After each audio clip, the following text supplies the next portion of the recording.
तो देखने वाला है कि हम देखने वाले हैं कि जो है अपने पास है कि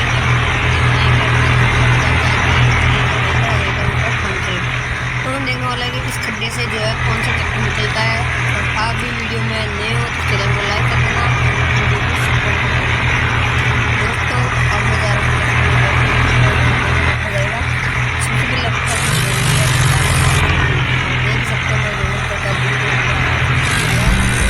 मैं आराम से निकल गया। अब बात आती है हमारे मेन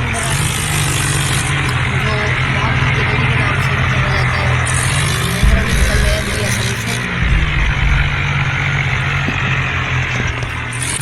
फार्म ट्रैक की बारी, फार्म ट्रैक 60 हमारे पास, देखते हैं निकलता है नहीं निकल पाता है, लेकिन निकल ही नहीं पाएगा, वैसे निकल भी गया। अब आता है हमारा दूसरा